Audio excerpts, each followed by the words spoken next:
మన VVIT university absolute discipline, absolute education. Recent గా కుషాయిగూడలో ఏర్పాటు చేసినటువంటి ఆంజనేయ స్వామి విగ్రహం దగ్గర ప్రస్తుతం మనం ఉన్నాం. కింది నుంచి చూస్తే 54 అడుగుల ఎత్తున్నటువంటి విగ్రహం, కేవలం విగ్రహం వరకు వస్తే 36 అడుగుల ఎత్తున్నటువంటి, చాలా తక్కువ మాత్రమే హైదరాబాద్ లో ఇంత హైట్ ఉన్న విగ్రహాలు ఉన్నాయి. చాలా స్పెషల్ గా తయారు చేయించినటువంటి విగ్రహం ఇది. ఎన్నో సంవత్సరాల నుంచి ఈ చుట్టుపక్కల వాళ్ళ కళ అది ఇప్పుడు నెరవేరిందని చెప్పాలి. పైన మనకు కనిపిస్తుంది చూడండి, స్వామివారి నుదుటన జర్కాన్ స్టోన్ అంటారంట, స్పెషల్ గా చేయించి తీసుకొచ్చారు. అది కూడా 9.4 ఇంచెస్ గా చెప్తున్నారు. తర్వాత స్వామివారి హృదయం దగ్గర బాలరాముడు వెలిసున్నాడు. అది కూడా ఎక్కడ మనం చూడము, ఫస్ట్ టైం చూస్తున్నాము. తర్వాత అలా చెప్తూ పోతే ప్రతి ఒక్కటి కూడా స్వామివారి స్పెషల్స్ అని చెప్పొచ్చు.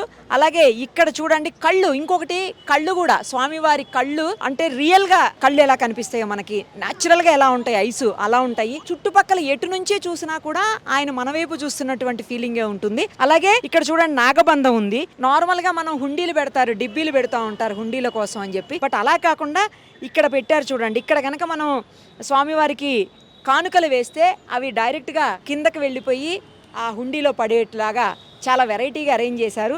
ఆ తర్వాత స్వామివారి బ్యాక్ సైడు అది ఇంకా నిర్మాణం జరుగుతూ ఉంది. కొద్ది రోజుల్లో అది కూడా పూర్తయ్యి భక్తులకు అందుబాటులోకి వస్తుంది. స్వామివారు తన హృదయాన్ని చీలుస్తున్నటువంటి విగ్రహం ఇక్కడ ఉంది. అందులో నుంచి మనం చూస్తే కింద శ్రీరాముడు, అమ్మవారు, సీతమ్మవారు ఇద్దరు కూడా కనిపిస్తారంట. ఇది కూడా చాలా స్పెషల్. నాకు తెలిసి ఇప్పటి వరకు ఇన్ని స్పెషల్స్ ఉన్న విగ్రహం అయితే లేదు హైదరాబాద్లో. ఇంకొకటి స్వామివారి క్లీనింగ్ కూడా చాలా ఈజీగా పెట్టుకున్నారు. మామూలుగా క్లీన్ చేయాలంటే మన విగ్రహాలు చూస్తుంటాం, పెద్ద పెద్ద విగ్రహాలు క్లీన్ చేయడం అసలు అంత సాధ్యం కాదు. ఎప్పుడో అప్పుడు చేస్తూ ఉంటారు ఒక్కసారి. అసలు చాలా విగ్రహాలు అయితే మట్టి, దుమ్ము, ధూళి అన్ని పడి ఉంటాయి. పాపం అవకాశం లేక చేయలేరు. కానీ ఇక్కడ అలా కూడా కాదు, చాలా స్పెషల్గా వాటర్ని క్లీన్ చేసుకోవడానికి వాళ్ళే లోపల ఒకటి అరేంజ్ చేశారంట, వాటర్ పైప్ లైన్. జస్ట్ ఒక బటన్ ప్రెస్ చేస్తే విగ్రహం అంతా కూడా షవర్స్ వచ్చేసి మొత్తం క్లీన్ అయిపోతుంది అనమాట. సో ఇది కూడా స్పెషల్. మరి ఇన్ని స్పెషల్స్ ఉన్న విగ్రహంతో పాటు ఇంకా చాలా విగ్రహాలు ఉన్నాయని చెప్తున్నారు. దండ కూడా స్పెషల్ అంట. అది చూసారా, నేను మర్చిపోయానని దండని గుర్తు చేస్తున్నారు. వాళ్ళు అసలు ఒప్పుకోవట్లేదు అనమాట, అన్ని స్పెషల్గా చెప్పాలి కుషాయిగూడ వాళ్ళకి. 18 ఏళ్ల కష్టం, కరెక్ట్. నేను అదే చెప్పాను, చాలా ఏళ్ల కళ అని చెప్పి. సో ఇలాంటి స్పెషల్స్ ఇంకా ఏమేమి ఉన్నాయి, అసలు ఈ విగ్రహ ఏర్పాటుకు కారణాలు ఏంటి, అన్నీ వాళ్ళ మాటలోని వినేద్దాం. కమిటీ మెంబర్స్ చాలామంది ఉన్నారు ఇక్కడ. దాంతోపాటు ఖచ్చితంగా హైదరాబాద్ వాసులే కాదు, తెలంగాణ వాసులే కాదు, తెలుగు రాష్ట్రాల ప్రజలే కాదు, అందరూ కూడా చూడాల్సినటువంటి ఒక స్పెషల్ విగ్రహం ఇది. ఖచ్చితంగా విజిట్ చేయండి, మీరు అనుకున్నది జరిగి తీరుతుంది. ఏంటి కుషాయిగూడ హనుమంతుడి స్పెషల్స్ అన్నీ చెప్పండి. జై శ్రీరామ్. మా కుషాయిగూడలో భారీ హనుమాన్ విగ్రహం నిర్మాణం చేసుకోవాలనే ఉద్దేశంతో, మా అందరి సంకల్పంతో, మా గ్రామ ప్రజలందరి యొక్క సహసాగరాలతో, గ్రామ ప్రజల శ్రేయస్సు కోసం, గ్రామ అభివృద్ధి కోసం ఇక్కడ ఉన్నటువంటి రామభక్తులు, హనుమాన్ భక్తులు అందరూ కలిసి ఈ యొక్క భారీ హనుమాన్ విగ్రహాన్ని నిర్మాణం చేపట్టడం జరిగింది. పూర్తి విషయానికి వస్తే 40 సంవత్సరాల కిందట ఇదే కుషాడ బస్ స్టాప్ ప్రాంగణంలో ఒక వ్యాయామశాల ఉండనమాట. వ్యాయామశాల, ఆ వ్యాయామశాల ఉన్నటువంటి అప్పుడున్నటువంటి యువకులందరూ కలిసి ఈ బస్ స్టాప్ ప్రాంగణంలో ఒక చిత్రపటాన్ని, ఒక హనుమాన్ చిత్రపటాన్ని వేసి ఆ కార్యక్రమాలతో అప్పటి తర్వాత ఇప్పుడు ఏదైతే మార్కెట్ ఉందో ఆ మార్కెట్ బస్ స్టాప్లు ఉన్నాయన్నమాట. బస్ స్టాప్లో వాళ్ళు పూజనీయంగా నడిపించే కార్యక్రమం నడుస్తున్నాను. ఆ తర్వాత గ్రామ అభివృద్ధిలో కార్యక్రమంలో భాగంగా ఈ కుషాలో మార్కెట్ మన శాంక్షన్ కావడంతో, ఈ మార్కెట్ అభివృద్ధి డెవలప్మెంట్ తోటి ఇక్కడ ఉన్న వ్యాయామశాలతో పాటు పక్కకున్నటువంటి వార్డ్ ఆఫీస్తో పాటు ఈ ఇక్కడ చిత్రపటానికి ఉన్న హనుమాన్ చిత్రపటాన్ని తొలగించడం జరిగింది. అప్పుడు GHMS అధికారులు తొలగిస్తే అప్పుడున్నటువంటి స్థానికంగా ఉన్నటువంటి రామభక్తులు, హనుమాన్ భక్తులు, స్థానికంగా ఉండే బజరంగ్ దళ్ కార్యకర్తలు, వారితో పాటుగా ఇక్కడ స్థానికంగా ఉన్న BJP నాయకులు అందరూ కూడా కలిసి ఈ స్థానంలో పునర్నిర్మాణం చేయాల్సిందే. ఎందుకంటే ఏది విధంగా అయితే హనుమాన్ చిత్రపటం ఏ విధంగా ఉందో దాన్ని మళ్ళీ పునర్నిర్మాణం చేయాల్సిన ఉద్దేశంతో 2007 నవంబర్ నెలలో మళ్ళీ యథాస్థానంలో ఖచ్చితంగా పునర్నిర్మాణం చేపడటానికి ఇక్కడ ఉన్న వాళ్ళందరూ కూడా, అప్పుడున్నటువంటి పెద్దలైనటువంటి కీర్తిశేషులైనటువంటి శంషాబాద్ నరసింహారెడ్డి గారు, మన సురేందర్ గౌడ్ గారు, మన సోదరు గణేష్ ముదిరాజ్ గారు, మేము మన రవి గారు, ఇక్కడ ఉన్నవంటి అందరూ కూడా రామభక్తులు, గ్రామంలో ఉన్న రామభక్తులు, హనుమాన్ భక్తులు, సోదరు బజరంగ్ అందరూ కూడా రాస్తే ఆ రోడంతా నిరసన కార్యక్రమాలు చేపట్టి ఈ కార్యక్రమం మళ్ళీ పునర్నిర్మాణం చేపట్టడం ఉద్దేశంతో మళ్ళీ యథాస్థానంలో మళ్ళీ అదే చిత్రపటంలో ఇక అదే రోజు స్థానిక ఉన్నటువంటి రామభక్తులందరూ కలిసి నిధి సేకరణ చేసి, జోల పట్టుకొని నిధి సేకరణ చేసి ఆ చిత్రపటం యథాస్థానం మళ్ళీ నిర్మాణం చేసిన జరిగింది. నిర్మాణం చేయడంతో పాటు మళ్ళీ ఒక 2-3 నెలల తర్వాత ఇక్కడ ఏదైతే ఉందో కింద చూపిస్తే గద ఉందన్నమాట, హనుమంతుని గద. ఆ గదను కూడా అతుత్సాహంతో రోడ్డు విస్తీర్ణంలో భాగంగానే ఉద్దేశంతో ఆ గదను కూడా తొలగించడం జరిగింది. మళ్ళీ అదే అరే ఇట్లా కాదని చెప్పేసి మళ్ళీ అదాస్థానం మళ్ళీ గదను నిర్మాణం చేసి ఆ వేదికను ఏర్పాటు చేసి ఇలా కాదు అని చేసి ఇక్కడ ఏదైనా ధార్మిక కార్యక్రమాలు చేపడుతుండాలి, సమాజంలో ఇక్కడ ఇయ్యాల కాకుండా రేపైనా ప్రతి ఒక్కరు ఆలోచన మనతోటి భవ్యమైన దివ్యమైన హనుమాన్ విగ్రహాన్ని చేపట్టాలనే ఉద్దేశంతో అక్కడ ఉన్నటువంటి రామభక్తులు హనుమాన్ భక్తులు అందరూ కలిసి ఇలా కాదని చెప్పేసి ఎన్నో ధార్మిక కార్యక్రమాలు సేవా కార్యక్రమాలతో పాటు శ్రీరామ జయ జపమంత్ర కార్యక్రమాలు ఆ చిత్రపటానికి హనుమాన్ జయంతి చేసినాం మేము. ఆ చిత్రపటానికి హనుమాన్ జయంతి వేడుకలు, అదేవిధంగా దదీజీ రక్తదాన శిబిరాలు, హనుమాన్ చాలీసా పారాయణాలు, అయోధ్యలో భవ్యమంది నిర్మాణం చేయగల ఏవే కార్యక్రమాలు ఆ కార్యక్రమాలన్నీ ఈ వేదిక సాక్షిగా ఇక్కడ చేపట్టడం జరిగింది. ఆ శ్రీరాముల వారి శోభయాత్ర ఇక్కడ ఘనంగా ఏర్పాటు చేస్తాం. అందరం కూడా గ్రామం అందరం కలిసి ఇక్కడ ఉన్నటువంటి హిందూ బంధువులను కలిసి ఘనంగా ఊరేగింపు కార్యక్రమాన్ని కూడా ప్రతి సంవత్సరం ఘనంగా చేస్తాం.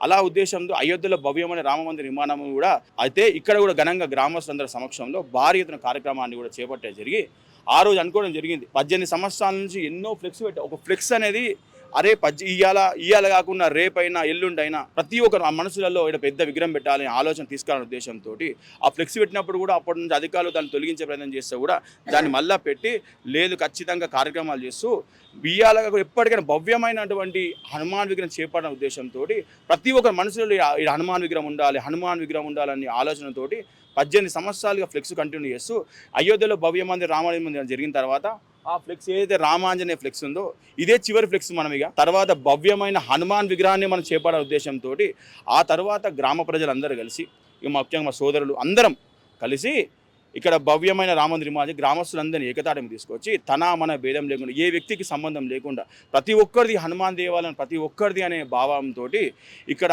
విజయదశమి నాడు 2024 విజయదశమి పర్వదినం నాడు సంకల్ప పూజను ఏర్పాటు చేయండి. గ్రామస్తులందరి సమక్షంలో మీటింగ్ సమావేశం ఏర్పాటు చేసి విజయదశమి నాడు సంకల్ప పూజ కార్యక్రమం మనందరం కలిసి భవ్యమైన హనుమాన్ విగ్రహం కడదామని చెప్పి ఇదే వేదిక సాక్షిగా కింద భవ్యమైన హనుమాన్ విగ్రహం కడదామని సంకల్ప పూజ కార్యక్రమంతో ప్రారంభమైన కార్యక్రమం. ఆ తర్వాత ఇక్కడ ఉన్నటువంటి సోదరులందరూ కలిసి ఒక మంచి శిల్పి కావాలి, శిల్పి కోసం ప్రయత్నం చేయాలనే ఉద్దేశంతో ఉభయ రాష్ట్రాలు తెలుగు రాష్ట్రాలు తమిళనాడు ప్రాంతం కర్ణాటక రాష్ట్రాలు తిరిగి ఒక మంచి ఉత్తమమైన శిల్పిని తీసుకొని వచ్చి ఈ భవ్యమైన రామ మందిరానికి భూమి పూజ కార్యక్రమంతో పాటు గ్రామస్తులందరినీ కలుపుకొని ఆ రోజు నుంచి ఈ రోజు వరకు అతను గ్రామస్తులందరూ కలుపుకొని ఈ భవ్యమైన రామ మందిరాన్ని 3 ఫీట్ల బేస్మెంటు 9 ఫీట్ల మండపం ఏదైతే స్వామివారి మండపం ఉందో కింద స్వామివారి ఒక గర్భాలయం అనమాట. దానిపైన 6 ఫీట్ల పీఠము 36 అడుగుల హనుమాన్ విగ్రహం మొత్తం కలిసి 54 అంటే సంఖ్యాశాస్త్రం ప్రకారం కూడా 54 అనేది ఉండాలనే ఉద్దేశంతో 54 అడుగుల 9 సంఖ్య వచ్చే విధంగా అదేవిధంగా ఈ మందిరానికి 9 పిల్లర్లు మందిరానికి సెంటర్లో పెద్ద పిల్లలు వస్తే చుట్టుముడు మళ్ళీ 9 పిల్లలుగా 9 పిల్లలతోటి నిర్మాణం చేస్తూ అదే కాకుండా భవిష్యత్తులో ఇక్కడ నవ హనుమాన్ క్షేత్రంగా తీర్చిదిద్దాలనే ఉద్దేశంతో నవ హనుమంతుల యొక్క రూపాలతోటి 9 మంది హనుమాన్ విగ్రహాలతోటి కూడా ఈ కార్యక్రమాన్ని కూడా మనందరం కూడా రూపకల్పన చేసుకొని చెప్పి కార్యక్రమాన్ని ముంగడేసుకుంది. అదే మొన్న రీసెంట్గా వైశాఖ పున్నమి నాడు స్వాతి నక్షత్రం నాడు ఈ ప్రారంభ దశ ఇప్పటి వరకు కూడా హంపి జగద్గురు విద్యారణ్య భారతి గారి స్వామివారి ఆశీర్వాదంతో ఈ కార్యక్రమాన్ని ప్రారంభం నుంచి వారి సమక్షంలోనే ఈ కార్యక్రమాన్ని విజయవంతం చేస్తూ మొన్న మే 1వ తారీఖు నాడు వైశాఖ పున్నమి నాడు ఈ కార్యక్రమానికి విగ్రహావిష్కరణకు విగ్రహ ప్రతిష్టా కార్యక్రమాన్ని ముహూర్తాన్ని నిర్ణయించి మొన్న ఘనంగా జరుపుకోవడం జరిగింది. అసలు మేమందరం కనుగొనలే ఈ విధంగా ఇంత సక్సెస్గా అవుతుందని చెప్పేసి అనుకోవాలి. ఆయన అనుగ్రహం అనుకున్నాం మేమందరం కూడా. ఆ స్వామివారి అనుగ్రహం ఉంది కనుకనే ఇంత పెద్ద కార్యక్రమాన్ని ఒక చేపట్టడం ఏదైనా అనుగ్రహం ఉండాలి. ఆయన అనుగ్రహం ఉంది కనుక ఈ విధంగా సక్సెస్ అయిందని చెప్పి కోరుకుంటున్నాం. అదేవిధంగా ఒక చిన్న విషయం ఏంటంటే ఈ దేవాలయంలో శివ విష్ణు అంశ అంటారు ఆంజనేయ స్వామి. అందుకే మనం కుడివైపు శివపార్వతుల విగ్రహాన్ని ఎడవైపున విష్ణుమూర్తి లక్ష్మీమాత విగ్రహాలను ఏర్పాటు చేసి శివ విష్ణు అంశగా స్వామివారిని నిర్మాణం చేసుకోవడము మేము అదృష్టంగా భావిస్తున్నాం. విగ్రహానికి సంబంధించినటువంటి డీటెయిల్స్ అంటే ఏంటి స్పెషల్, విగ్రహంలో స్పెషల్ ఏంటి? 54 అడుగులు ఓకే, ఇంకా కాకుండా స్పెషల్స్ ఉన్నాయని విన్నాను. మా విగ్రహం నిర్మాణం కేవలం మేము విగ్రహం మాత్రమే నిర్మాణం చేద్దామని స్టార్ట్ చేశాము. కానీ అది ఆ నిర్మాణ క్రమంలో మా యువకులందరూ ఉత్సాహం చూపించి కింద మూల విరాట్టు పెట్టాలి, నిత్య పూజలు కూడా చేయాలనే ఉద్దేశంతో ముందుకెళ్ళాము. అదేవిధంగా హనుమాన్ విగ్రహం నిర్మాణం చేపట్టే టైంలో ఆ కిరీట భాగంలో 9 ఇంచుల జర్కాన్ రత్నాన్ని అమర్చాలని మా సోదరులకు ఆలోచన వచ్చింది. దాన్ని మా దాతల ద్వారా దాన్ని చేసాము. రాజస్థాన్ నుండి తెప్పించాము. అది 9.2 ఇంచెస్ ఉంది. తర్వాత సహజ నేత్రాలు ఉంటాయి, తమిళనాడు నుంచి మా దాత ద్వారా దాన్ని తీసుకొచ్చాము. ఈ కండ్ల విషయానికి వచ్చేసరికి ఇవి మన హైదరాబాద్లోనే మొదటిసారిగా అమర్చడం జరిగింది. ఇవి చెన్నై నుంచి తెప్పియడం జరిగిందని క్రిస్టల్ ఐస్ ఇక్కడ ఎవరు పెట్టలేదు ఇప్పటి వరకు. మెయిన్ అద్భుతం అది. ఎక్కడ మూలకెళ్ళి చూసినా హనుమాన్ స్వామి మనం చూస్తున్నట్టే కనిపిస్తూ ఉంటుంది. సో అది ప్రత్యేకత. మా సోదరుడు చెప్పినట్టు కిరీటంలో వజ్రం కాక ఈ కన్నులో ఒకటి హైలైట్ అండి. ఇప్పుడు ఉన్నటువంటి పరిస్థితి చుట్టుపక్కల ఉన్నటువంటి విగ్రహం భారీ విగ్రహం భీమరూప విగ్రహము. ఎందుకంటే ఇది ఇక్కడ ఉన్నటువంటి ఆ భూమి నుంచి దివికి వరకు ఉన్నటువంటి విగ్రహం భీమరూప విగ్రహం అనేది కార్యసిద్ధి విగ్రహము. ఎందుకంటే ఇక్కడ ఏ భక్తులైనా వచ్చి తమ మనసులో కోరికలు కోరుకొని మనసారా మొక్కి వెళ్ళినట్టయితే ఆ కార్యము సిద్ధిస్తుందని చెప్పి మన పీఠాధిపతులు ఇక్కడ విన్నవించారు. దానికి స్పెషల్ ఈ కార్యసిద్ధి విగ్రహ హనుమాన్ భీమరూప హనుమంతుడు కూడా దీని పేరు. కుషాయగూడ కార్యసిద్ధి హనుమాన్ మా యొక్క హనుమాన్ విగ్రహం అన్ని ప్రత్యేకతలు సంతరించుకున్నాయి. ఈ యొక్క హనుమాన్ హారంలో ఉన్నటువంటి సీతారామ హనుమాన్, ఆ సీతారామ హారము, ఆ హారముది మన రామాయణంలో ఆ హారాన్ని చూసి హనుమంతునికి మన అయోధ్యలో ఉన్నటువంటి హారాన్ని ఇక్కడ మేము ప్రతిష్ఠించడం ఉంది. కార్యసిద్ధి హనుమాన్ కుషాయగూడలో ఇది ఏర్పరుస్తున్నప్పటి నుంచి కూడా మాకెంతో ఉత్సాహంగా ఉల్లాసంగా మాకందరూ ప్రజలందరూ కుషాయగూడ చుట్టుపక్కల ఉన్న ప్రజలందరూ సహకరించారు. ఈ యొక్క కార్యసిద్ధి హనుమాను ఆయననే ఇక్కడికి వచ్చేసి ఆయన చేయించుకున్నట్టుగా మేము అనుకుంటున్నాము. ఇంత పెద్దగా అని మేము కూడా అనుకోలేదు. ఇక్కడ స్థానబలము ప్రత్యేకంగా ఉంది కాబట్టి ఇది కింద 18 ఫీట్లు కిందికి వెళ్ళామండి. కొండపైన ఉంది, ఈ కింద కొండలో వెలిసిండు. కింద మొత్తం 18 ఫీట్లు కిందికి వెళ్ళాము. కింద కొండలోనే ఉన్నాడు. మేము మామూలుగా జస్ట్ బునాది తీద్దాం అనుకున్నాం. కొండని తొలిసి కొండ నుంచి తీసుకొచ్చాము. 18 ఫీట్లు కొండని తొలిచాము. ఆయన కొండలో వెలిశాడు. ఆయన ఒక ఆశీర్వాదము ఈ చుట్టుపక్కల మన 2 ట్విన్ సిటీసే కాదు 2 తెలుగు రాష్ట్రాలకు కూడా ఉండాలని కోరుకుంటున్నాం. ఇవన్నీ కాకుండా ఒక ముఖ్యమైన ప్రాముఖ్యత ఉన్నది. వెనక సైడ్లో హనుమంతుడు గుండె చీల్చుకొని ఉంటాడు. అందులో నుంచి ఈ భక్తులు ఈ ప్రదక్షిణలు చేసి అక్కడ దర్శనం చేసుకుంటే సీతారాముల విగ్రహం కనబడుతుంది కింద. అదొక ముఖ్య విషయం. దీన్ని అన్ని విధాల అన్ని అంగులు ఆర్భాటాలతో పాటు మంచి నాణ్యత గల సిమెంట్ కానీ స్టీల్ కానీ అన్ని బ్రాండెడ్ వాడి ఇంత మంచి విగ్రహాన్ని కట్టడం చాలా సంతోషంగా ఉంది. చుట్టుపక్కల నుంచే కాదు, కాకినాడ నుంచి విజయవాడ నుంచి చాలామంది ఫోన్లు చేసి ఈ హనుమాన్ ఎట్లా నిర్మించారని చెప్పి మాత్రం సలహాలు సూచనలు తీసుకొని మేము కూడా వాడవాడలు నిర్మించాలనుకుంటున్నామని చెప్పేసి ఉద్దేశంతో చాలామంది భక్తులు ఇక్కడికి విచ్చేసి దర్శనం చేసుకోవడం జరిగింది. ఇన్ని ప్రాముఖ్యతలు ప్రతి ఒక్కరి ఆలోచనను తీసుకొని వారి ఆలోచన మేరకు ఎవరెవరి అభిప్రాయాల మేరకు అన్నీ సేకరించి అందులో బలమైన నిర్ణయాలు తీసుకొని దాన్ని నిర్మించడం జరిగింది. కాబట్టి ఈ చుట్టుపక్కల వారికి ఇంత పేరు వచ్చింది.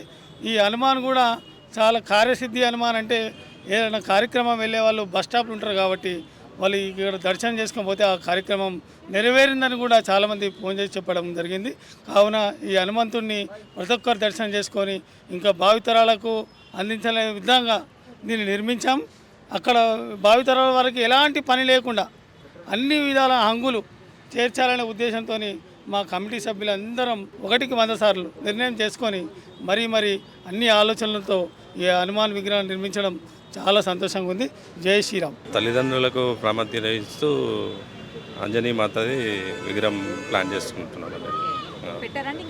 ప్లాన్ పెట్టలేదు, ఇంకా పెడతాం. జై శ్రీరామ్. ముందుగా ఈ యొక్క విగ్రహం విశిష్టత తెలుసుకొని ఇక్కడికి వచ్చిన సుమన్ టీవీ యాజమాన్యానికి ప్రత్యేక ధన్యవాదాలు తెలుపుతున్నాను. కుషాయగూడ కార్యసిద్ధి హనుమాన్ ఒకప్పుడు కుషాయగూడ అంటే ఈసీఎల్ పక్కన లేకపోతే సైనిక్పురి పక్కన తార్నగన పక్కన ఉంటుందని చెప్పుకునే పరిస్థితి ఉంటుండే.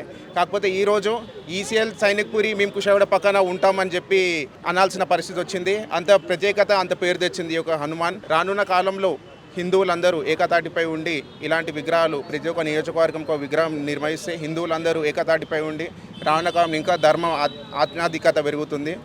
ఈ యొక్క విగ్రహం నిర్మాణానికి కుల భేదం లేకుండా ప్రతి ఒక్కరు ఇక్కడనే ఉండి మా యొక్క హనుమాన్ విగ్రహం మా ఒక ఊర్లో నిర్మించుకొని మేమందరం ఏకతాటిపై ఉండి మా ఒక ధర్మాన్ని నిలబెడదాం అనే ఒక సంకల్పంతో మొదలుపెట్టిన ఈ విగ్రహం ఈరోజు దేశ నలుమూలలో ఎక్కడ చూసినా సోషల్ మీడియాలో ఎక్కడున్నా మా విగ్రహం గురించే నడుస్తుంది. రానున్న కాలంలో నా ఒక చిన్న రిక్వెస్ట్ ఏంటంటే హిందువులందరూ ప్రతి ఒక్కరు కులం అని చెప్పి కొట్టుకుంటున్నారు. మనం ఏదైతే కులం ఉందో గడప లోపటినే కులం, గడప దాటితే హిందువులం అనే ఒక భావనతోటి బయటకు వచ్చి ఏ రోజైతే మనం పోరాడతామో అప్పుడు మా ధర్మం అనేది కంపల్సరీ నిలబడుతుందని చెప్పి నా యొక్క మనవి. జై శ్రీరామ్.